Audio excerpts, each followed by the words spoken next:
मैं एक बार फिर अम्मा से बोला, लोग किराए के मकान से अपने मकान में रहने चाहते हैं और तुम अपने मकान से किराए के मकान में रहना चाहती हो। इसलिए कहते हैं स्कूल पढ़ना लिखना बहुत ज़रूरी है। इतने में पिताजी भी बरामदे में बीड़ी फूंकते हुए बोले, तुम दोनों बेटे अपनी माँ का कहना मान लो, क्योंकि अब तक मैं भी तुम्हारी माँ का कहना मानता हुआ आ रहा हूँ। आज तक इस घर में तुम्हारी अम्मा के फैसले ही होते आए हैं। अभी जाओ और दूसरे शहर में किराए का घर तुरंत ढूंढ कर आओ। हम लोग दोनों भाई बुरी तरह फंस चुके थे। पिताजी और अम्मा की आज्ञा का पालन करना हमारा कर्तव्य बन चुका था। हम दोनों भाई मोटरसाइकिल स्टार्ट करने लगे। तब अम्मा ने कहा, मोटरसाइकिल यहीं खड़ी करो और पैदल जाओ। थक जाओ तो बस का सहारा लो। अब हम क्या करते? मोटरसाइकिल घर पर खड़ी करके हम दोनों भाई पैदल ही चल पड़े। दूर एक शहर में काफ़ी खोजबीन करने के बाद हमें किराए का घर मिल गया, जिसमें 3 बड़े कमरे थे। हमने हिसाब लगाया, एक कमरे में अम्मा और बाबूजी और दूसरे कमरे में भैया और भाभी जी और तीसरे कमरे में मैं और मेरी घरवाली। इसलिए 3 कमरे ठीक रहेंगे। कमरे का किराया 4,500 रुपये था। हमने मकान मालिक को कमरा पसंद आने पर शगुन के तौर पर 100 रुपये भी दे दिए। मकान मालिक ने कहा, हमारा कमरा काफ़ी दिनों से खाली पड़ा हुआ था, तुम चाहो तो आज ही सामान ले आओ, किराया कल सुबह तक दे देना। और हम घर की तरफ लौट चले। अम्मा ने रात ही रात घर खाली कर दिया और कुछ ज़रूरत का सामान एक टेम्पो में भरवाकर किराए में मकान पर हमें साथ लेकर चल पड़ी। किराए के कमरे पर आकर हम दोनों भाई रात भर झाड़ू पोछा लगाते रहे और जो सामान लाए थे उसे घर में सजा दिया। एक छोटा सा पलंग, कुछ पुराने से बर्तन, 2-4 चादर, तकिए और पहनने के लिए कुछ 2-4 जोड़ी कपड़े। सुबह होते ही मकान मालिक तुरंत दौड़कर आया। अम्मा को देखते ही कहा, राम राम ताई, आपने रात को ही किराए के कमरे पर कब्जा कर लिया। तब अम्मा कहने लगी, हम तो शहर में जहाँ रहते थे वहाँ भी किराए के मकान में रहते थे, लेकिन वहाँ के मकान मालिक ने किराया बढ़ा दिया है, इसलिए मजबूर होकर हमें आपके यहाँ पर रहने के लिए आना पड़ा। तब मकान मालिक ने कह दिया, अभी इस बस्ती की बसावट चल रही है, नाम के लिए शहर है, लेकिन पूरा का पूरा गांव यहाँ घरों में पानी नहीं आता। पानी का टैंकर आता है, बहुत लंबी लाइन लगती है, लोगों की आपस में मारामारी भी हो जाती है। बिजली की तो पूछो मत, एक बार चली गई फिर ना जाने कब आएगी। और खाने पीने के लिए यहाँ पर दूर दूर तक कोई दुकान नहीं है और बरसात के दिनों में सड़कों में घुटनों तक पानी भर जाता है, इसलिए कोई यहाँ पर रहने के लिए राजी नहीं होता। लेकिन आपके दोनों बेटों ने हमारा घर किराए पर लेकर हम पर बहुत बड़ा एहसान किया है। यहाँ पर आसपास बहुत से लोगों ने मकान बना रखे हैं, लेकिन रहता कोई नहीं। सबको इंतज़ार है जब इस बस्ती में विकास हो जाएगा तभी सब लोग यहाँ पर रहने के लिए आएंगे। अम्मा ने पूरी बात सुनने के बाद मकान मालिक को महीने भर का पूरा किराया दे दिया और कहा, आगे से अब किराया मेरे दोनों बेटे देंगे। नवीन और नेकराम मकान मालिक रुपये लेकर चला गया। मकान मालिक के जाने के बाद अम्मा ने बड़े भैया से कहा, मैं जानती है तुमने जानबूझकर यहाँ पर किराए का कमरा लिया है ताकि मैं घबरा जाऊँ और तुम दोनों से कहूँ, चलो वापस अपने मकान में चलते हैं, लेकिन मेरा फैसला अटल रहेगा। है अम्मा। ये बातें सुनकर हम दोनों भाइयों के पसीने निकल गए। हमें समझ नहीं आ रहा था आखिर अम्मा चाहती क्या है। अपना घर होते हुए हमें किराए के मकान में क्यों ले आई। दिन बीतने लगे, पूरे 15 दिन बीत चुके थे। वहीं पास में एक मंदिर था, वहाँ एक पुजारी रहा करते थे। अम्मा हम दोनों भाइयों को उस मंदिर में ले गई और वहाँ एक पंडित जी से मिलवाया। अम्मा ने पंडित जी को बताया, मैं अपने दोनों बेटों की शादी करना चाहती हूँ। इस मंदिर के बाहर लिखा हुआ है, यहाँ पर शादी भी करवाई जाती है। तब पंडित जी बोले, हाँ हाँ मैं ही शादी करवाता हूँ। तब अम्मा ने कहा, ये मेरा बड़ा बेटा नवीन है, सेल्समैन है, साइकिल से सेल करता है। हर मेडिकल स्टोर पर दवाइयों की ठीक ठाक कमा लेता है। महीने के 10,000 तो कभी 11,000 रुपये। और ये जो दूसरा बेटा खड़ा है, इसका नाम नेकराम है। ये सिक्योरिटी गार्ड की नौकरी करता है। ये भी महीने के 10-12 हज़ार रुपये कमा लेता है। रमेश मकान मालिक के हम नए किराएदार हैं। पंडित जी ने कहा, रमेश जी को तो मैं बहुत सालों से जानता हूँ। जब मेरा मंदिर बन रहा था तब उनका मकान भी बन रहा था, आज से 15 बरस पहले। ठीक हैं आप।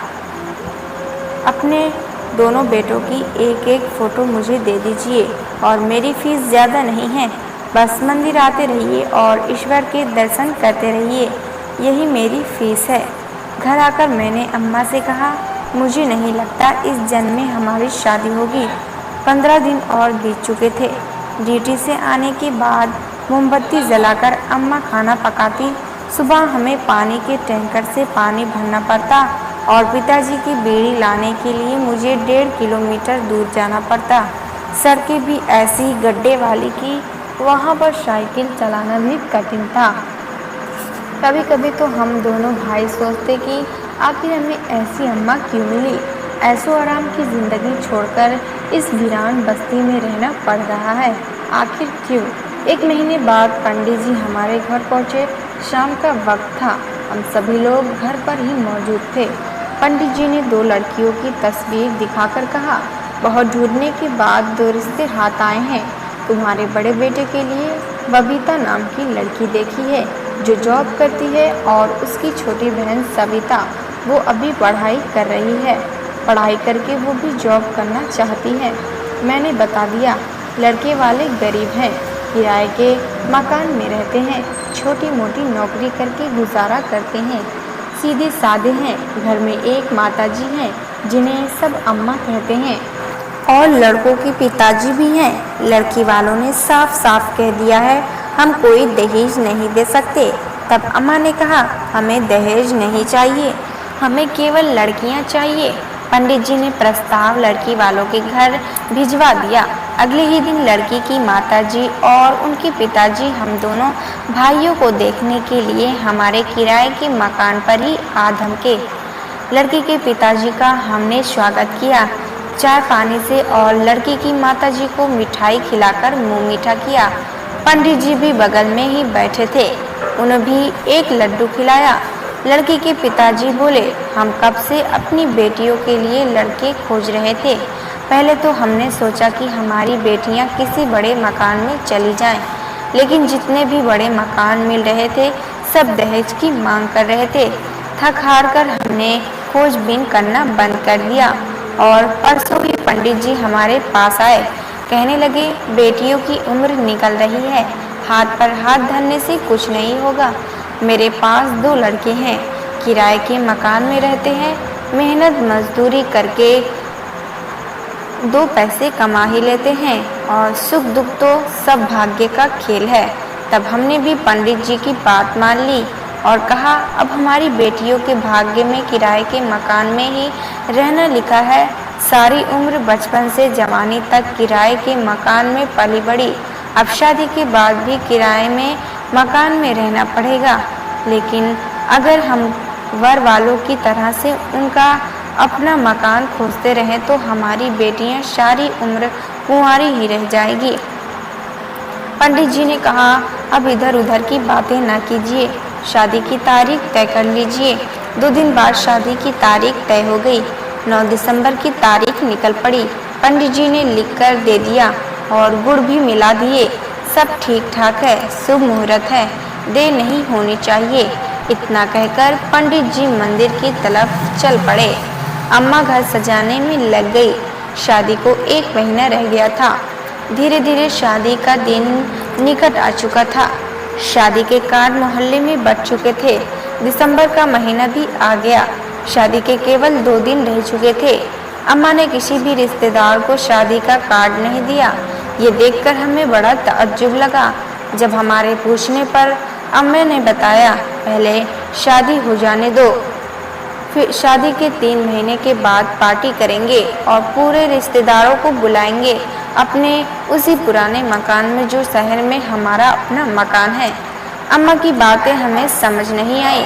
खैर, अम्मा का फैसला हमें मानना ही पड़ेगा। हमारी शादी को 15 दिन बीत चुके थे। घर में 2 बहुएं आ चुकी थी।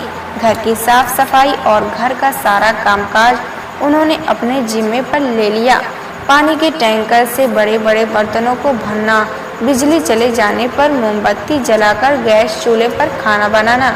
एक दिन दोनों बहुओं ने अम्मा से कहा, मम्मी जी, हम चाहते हैं, हम पढ़ी लिखी हैं, अब हम जैसे पहले नौकरी करती थी फिर नौकरी करना चाहती हैं। थोड़े बहुत पैसे इकट्ठे करके हम जमा करेंगे और शहर में थोड़ी ज़मीन खरीद लेंगे। कम से कम इस किराए की ज़िंदगी से तो छुटकारा मिलकर महीने लपक कर किराया आ जाता है और 4,500 रुपये पानी में चले जाते हैं। अगर हमारा अपना मकान होता तो हमें कभी किराया ना देना पड़ता। तब अम्मा ने कहा, तुम कितने रुपए जोड़ सकती हो? तब उन्होंने कहा, हम रोज़ के 50 रुपये जमा कर सकती हैं। हम दोनों बहनें मिलकर महीने के 30,000 रुपये जमा कर सकती हैं।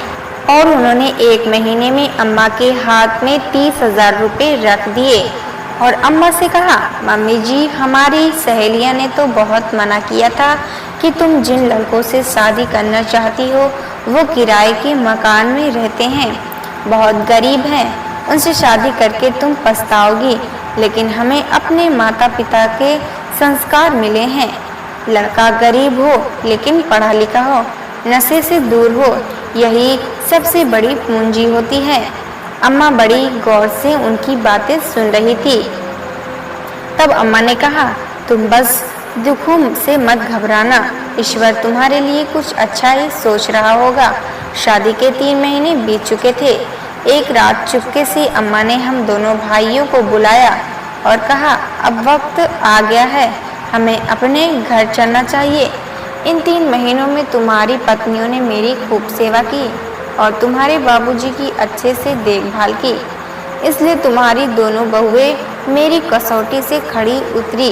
जब उन्हें पता चलेगा कि शहर में उनके पतियों का खुद का अपना घर है, शायद वो हिल जाए। एक तरफ उन्हें दुख भी होगा, आखिर इतनी बड़ी बात क्यों छिपाई, लेकिन एक तरफ खुशी भी होगी। अगली सुबह एक टेम्पो खड़ा हुआ था और हम दोनों भाइयों ने अपनी अपनी बीवी से कहा, हमें ये किराए का कमरा खाली करना है, आज ही हम दूसरे शहर की तरफ जा रहे हैं। हम सभी लोग सामान लादकर टेम्पो में बैठ गए और टेम्पो फिर वही पुराने शहर की तरफ चल पड़ा। टेम्पो ड्राइवर गाड़ी को कच्ची पक्की सड़क से अब तक पक्की सड़क पर ले जा चुका था। लगभग 1 घंटे बाद टेम्पो एक बड़े से मकान के सामने रुका, जिसके दरवाजे पर ताला लटक रहा था। मकान की बाहरी दीवारों पर जगमग करती लाइटों की लड़ियां लटक रही थी। सामने खाली मैदान पर बहुत बड़ा टेंट लगा हुआ था, जहां पर हलवाई तरह तरह के व्यंजन बनाने में लगे हुए थे। टेम्पो रुक गया। दोनों बहनें सहमी सी टेम्पो से नीचे उतरी। अम्मा और बापूजी समेत हम दोनों भाई भी टेम्पो से नीचे उतर चुके थे। आसपास की मोहल्ले के रहने वाले पड़ोसियों ने हमें घेर लिया। अम्मा के साथ 2 अजनबी महिलाओं को देखकर कहने लगे, अम्मा जी प्रणाम, आपके साथ ये 2 छोरियां सुंदर सी कौन हैं? और 3 महीनों से आप लोग कहाँ गए थे? हमें तो लगा आप लोग अपना मकान बेचकर कहीं चले गए हैं। सारे मोहल्ले में इसी बात की चर्चा थी और तुम्हारे घर के सामने इतना बड़ा टेंट न जाने किसका लग रहा है, जैसे आज किसी की पार्टी हो। अम्मा ने दरवाजे का ताला खोलते खोलते सारी राम कहानी अपने पड़ोसियों को बता दी। अम्मा की बातें सुनकर सब पड़ोसी हैरान थे। अम्मा ने बताया, शाम को मेरे बेटों की शादी की खुशी में पार्टी है, ये टेंट हमारा भी लग रहा है, शाम को आप सभी लोगों को निमंत्रित है, ज़रूर आना। दरवाजे का ताला खुलते ही अम्मा ने अपनी दोनों बहुओं को बाहर देहरी पर ही रोक लिया। जल्दी से एक थाली में स्वागत के लिए चंदन, रोली और गंगा जल का इंतजाम कर दिया। अम्मा ने अपनी दोनों बहुओं का रीति रिवाज से अनुसार गृह प्रवेश करवाया। मोहल्ले की अनगिनत महिलाएं भी इकट्ठी हो चुकी थी। धीरे धीरे मोहल्ले की भीड़ बढ़ती चली गई। सभी लोग दोनों बहुओं की मुंह दिखाई के लिए बेचैन थे। अम्मा ने अपनी दोनों बहुओं के लिए पहले से ही गहने और महंगी साड़ियों का प्रबंध कर दिया था। दोनों बहनें अभी भी कुछ समझ नहीं पा रही थी। उनकी आवाज़ गले में ही अटक गई। आखिर इतना बड़ा राज अम्मा ने हमसे छुपाए रखा। अम्मा ने सभी रिश्तेदारों को भी निमंत्रण दे दिया कि आज शाम को पार्टी है। दोनों बेटों की शादी हो चुकी है, शाम को ज़रूर आना है। कुछ रिश्तेदार तो खुश थे, लेकिन कुछ रिश्तेदार नाराज़ थे। आखिर उन्हें बिना बताए अम्मा ने अपने बेटों की शादी कैसे कर दी, और न जाने किन अनजान लड़कियों से, और हमें बताया तक भी नहीं। बहुत सी रिश्तेदार और पड़ोसियों के तो मुंह फूल चुके थे, लेकिन अब क्या कर सकते हैं, शादी तो हो गई, पार्टी में आना भी पड़ेगा। शाम हुई, दोनों बहनें दुल्हन के जोड़े में सजी हुई पार्टी में पहुंची। वहां पर एक मंच भी था और एक माइक भी व्यवस्था भी थी। अम्मा मंच पर पहुंची और बाबूजी को साथ खड़ा करते हुए बोली, मैं जानती हूँ आप लोगों के दिलों में कई तरह के सवाल पैदा हो रहे होंगे। मैं कुछ अलग करना चाहती थी। आजकल के बिचौलिए पैसों की लालच में गलत रिश्ते करवा देते हैं। शादी एक प्यार का बंधन होता है, जहाँ एक लड़का और एक लड़की अपने जीवन की शुरुआत करते हैं, अपना एक नया घर बसाते हैं, अपना एक परिवार बनाते हैं। मैं चाहती थी जो भी लड़की हमारे घर बहू बनकर आए, वो मेरी दौलत और मेरे मकान से नहीं, मेरे बेटों से प्यार करे। बस उन्हीं लड़कियों की खोज में मैं 3 महीने किराए के मकान में रही और अपने बेटों से भी कही, मेहनत करवाई, ताकि उन्हें भी किराए की ज़िंदगी कितनी मुश्किल होती है, ताकि कभी भविष्य में मेरे बेटे मकान को बेचने की और बंटवारे की कभी बात ना करें। इस तरह की कल्पना भी उनके जहन में ना आ सके। अक्सर शादी के बाद छोटी छोटी बातों को लेकर परिवार बिखर जाते हैं। मानो मैं इतनी गुस्सा भर जाती है कि मकान बेचकर बंटवारा करके किराए पर रहना पसंद करते हैं, लेकिन एक साथ रहना उन्हें गवारा नहीं होता। संगठन और एकता में बहुत ताकत होती है। बाहरी व्यक्ति जल्दी उंगली नहीं उठा सकता।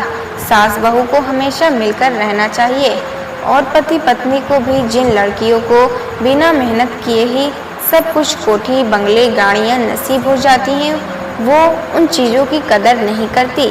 अगर आपको सड़क पर 100 का नोट मिल जाए तो आप उस नोट को पानी की तरह खर्चा कर देंगे, लेकिन अगर 100 का नोट आपको कड़ी मेहनत करने के बाद मिले तो आप उस नोट को बहुत संभाल कर रखोगे और जहाँ सख्त ज़रूरत होगी वहाँ खर्चा करोगे।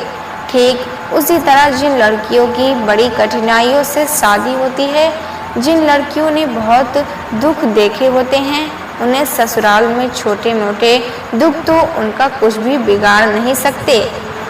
अगर हम दुख की बात करें तो दुख क्या है, जब हम किसी चीज़ से काम चोरी करते हैं तो वहाँ दुख उत्पन्न होता है। जब हम मनमानी करते हैं, किसी बड़े का कहना नहीं मानते, तो वहाँ दुख उत्पन्न होता है। दुख हमारी गलतियों की वजह से ही हमारे सामने आकर खड़ा हो जाता है और हम दूसरों को दोषी ठहराते हैं। भले ही हमारे पास कोठी बंगले हो, महल हो, गाड़ियाँ हो, लेकिन हमें अपने बेटे बेटियों को घर पर बिठाकर निकम्मा नहीं बनाना चाहिए। मेहनत करने वाले ही काम की कदर करते हैं और काम करने वाले ही रुपए की कदर करते हैं। कभी कभी राजा को भी मजदूर बनकर काम करना चाहिए। हमारे देश के ऐसे कई महापुरुष हैं जिनके बड़े बड़े महल थे, लेकिन उन्होंने अपने महल त्याग दिए और जंगलों में भटकते रहे। आज की पीढ़ी तो घर से निकलना ही नहीं चाहती, सारी सुविधाएं घर में ही चाहिए। इसलिए आजकल के बच्चे आलसी होते जा रहे हैं। प्रभु श्री राम 14 बरस के लिए अपना राजपाट महल छोड़कर जंगल में रहने के लिए चले गए, इसलिए आज भी उनका गुणगान किया जाता है। जिंदगी में कुछ पाना है तो खोना भी ज़रूरी है। एक बार अपना सुख त्याग कर देखो ना, जान आपके भीतर कितनी शक्तियों के खजाने आ जाएंगे। जीने की कला और जीने के रहस्य आप लोगों को भली भांति ज्ञान हो जाएगा। सुख की तरफ मत भागो, दुख में ही सुख छुपा हुआ है। यही ईश्वर की लीला है। जो इस भेद को समझ गया उसका बेड़ा पार है। जब किसी को हीर चाहिए होते हैं तो उसे समुद्र की गहराइयों में जाना होता है। समुद्र के किनारे बैठने से कुछ हासिल नहीं होता। पेट भरे को भोजन देने से कभी पुण्य नहीं मिलता, लेकिन भूखे को 2 रोटी देने से पुण्य अवश्य मिलता है। जिस तरह रेगिस्तान में रहने वाले लोगों को पानी की एक एक बूंद की कीमत मालूम होती है, लेकिन शहरों में रहने वाले पानी की कीमत क्या जाने। मैं अपनी दोनों बहुओं को ऐसी जगह से खोज कर लाई हूँ, ढूंढ के लाई हूँ, जो इतिहास में आज तक किसी ने ना किया होगा। शादी के समय हर कोई लंबी लंबी फेंकता है। बेटों की नौकरी और बिजनेस बड़ा चढ़ाकर बताते हैं। लड़की वाले भी कम नहीं हैं, लड़कियों की खूब तारीफ करते हैं और बिचौलिए को सब पता होता है, लेकिन उसे क्या, उसे अपनी फीस से मतलब होता है। इसलिए मैं आप लोगों से कहना चाहती हूँ, अपने बेटे बेटियों की शादी के लिए खुद आगे बढ़कर रिश्तों की तलाश करें। बड़े घरों में शादी के लिए हजारों रिश्तों की लाइन लगी होती है, लेकिन छोटे घर की तरफ कोई झांकता भी नहीं। बस यही धोखा सबसे बड़ा धोखा है। आप लोग मुझे जैसा भी समझो, अपने दिल में मेरे बारे में कुछ भी सोचो। 3 महीने तक मैंने भी पानी के टैंकर से पानी भरा है। भले ही पैसा आपकी अलमारियों में भरा पड़ा हो, लेकिन अपने बच्चों को परिश्रमी बनाएं। किताबी ज्ञान के साथ साथ सामाजिक कार्यों में हाथ बटाने की कला भी सिखाएं। सास बनने के बाद भी कभी काम चोरी मत कीजिए। जितने हाथ पर चलते रहेंगे बुढ़ापा जल्दी नहीं आएगा, और बड़ों को देखकर छोटे भी घर के काम काजों में लगे रहेंगे। आप लोग गर्मा गर्म खाना खाइए और मेरे बच्चों को आशीर्वाद दीजिए। अम्मा की बात सुनकर सब खामोश टकटकी लगाए सुनते रहे। सब लोगों के मन की कड़वाहट अम्मा ने निकाल दिखाने के ढक्कन खोल चुके थे। सबने पेट भर के खाना खाया और आशीर्वाद दिया, और सब लोग अम्मा की अक्ल की तारीफ करते करते अपने घर की तरफ चल दिए। लेकिन सोचते जा रहे थे कि आखिर हम अम्मा की तरह ऐसा कर पाएंगे या नहीं। प्यारे दोस्तों, इस कहानी से आपको क्या सीख मिली हमें कमेंट में ज़रूर बताएं। अगर चैनल पर नए हैं तो एक लाइक सब्सक्राइब ज़रूर करें।